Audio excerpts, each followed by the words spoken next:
Hey there, it's Lowell Wild Jr. Today we are on the 4th installment of How to Make a First Impression series.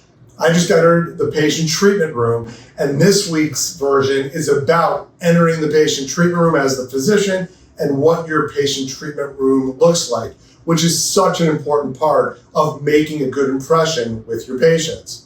So this is our 4th and last part of the series, How to Make a First Impression. And make sure you pay attention because this is super critical. Hey there, it's Lowell Wild Jr. Today we're going to do the 4th installment of our series on first impressions. So far we've talked about answering telephone calls, going to your website, and what happens when people walk into your waiting room. All of those are really critical first impressions.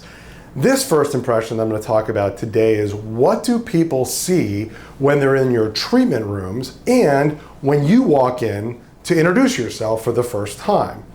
Well, when people walk into your treatment rooms, they're going to be left alone for a good amount of time. What does your treatment room look like? What do you have on your walls? What do people see and think while they're nervously waiting for you to come in and provide a diagnosis and maybe some type of care that they're unsure of or they're afraid may become painful? So what is exactly they're seeing is your treatment room in a good place? Have you sat in the treatment chair and sat and looked around and see what people are actually going to be seeing? I can tell you for us, we've been really specific about how we want our treatment rooms set up. We want them to be very clean and tidy. On one wall, we're going to show information about different treatment options, so we'll get people thinking and they can pull the flyer out and read about it. On this wall, we have a video going introducing our doctors, our services, our organization, so that people can get to know us and maybe find out things about us that they otherwise didn't know. Because this is really great, valuable time to teach your patients about you and your organization. On our computer screen, we usually black that out, but we may also have their x-rays sitting up or something like that to make them feel like something medical is about to happen. But that is really something you need to think about. And what is the entry? And what do your people say when they sit them down? All of these things are really important. And when you enter the room, how do you enter the room?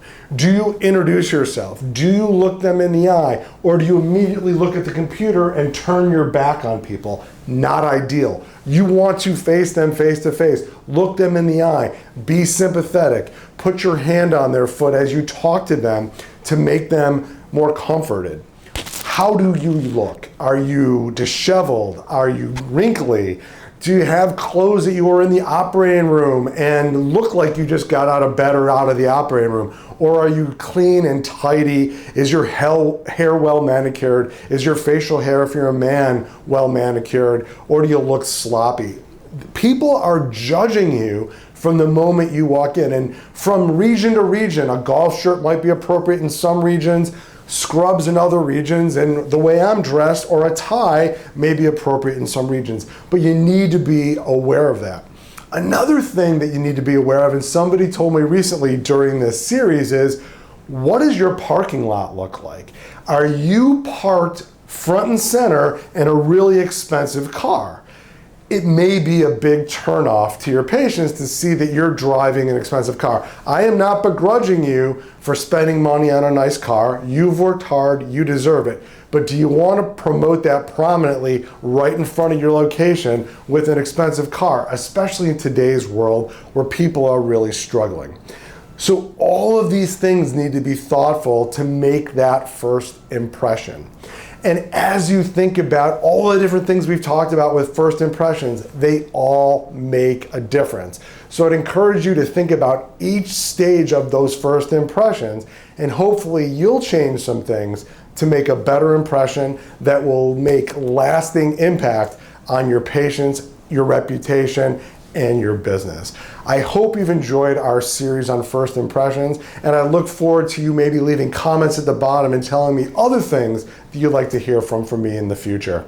Have a great week. I hope you enjoyed our 4th and final installment of How to Make a First Impression. This series is something we did a year and a half ago, and people liked it so much they asked us to rerun it again this year. And I hope the perspective didn't change, because those are such important things to do to make a first impression with your patients. These are the types of things that we're going to be talking about at the 9th annual FABI event, which is only 1 week away, and it's not too late for you to buy your ticket. Go to the bottom here and buy your ticket and get involved with what we're going to be doing next week. We're going to be talking about how to make a first impression. We're going to go over the proper way to be answering a telephone. We're going to talk about cash services, how to offer more cash services, which are so important for you and your practice. We're going to go over the top 5s for 2022, which have always been one of the things that people love about the FABI meeting. We're going to talk about team building. We're going to have a long discussion about marketing, and Chris is going to lead that conversation. We're going to talk about profitability in ways that you haven't thought about, and we're going to talk about creating the lifestyle practice that you've always wanted. And at the end of the weekend, we're going to talk about critical components of revenue cycle and billing.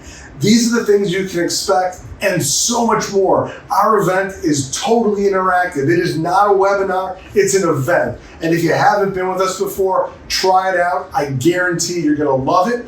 And if you've been with us in the past, we're going to do a lot of new things that we haven't done before. So claim your ticket, join us next week, and really start to put your practice into motion for 2022 and beyond. We'll see you there.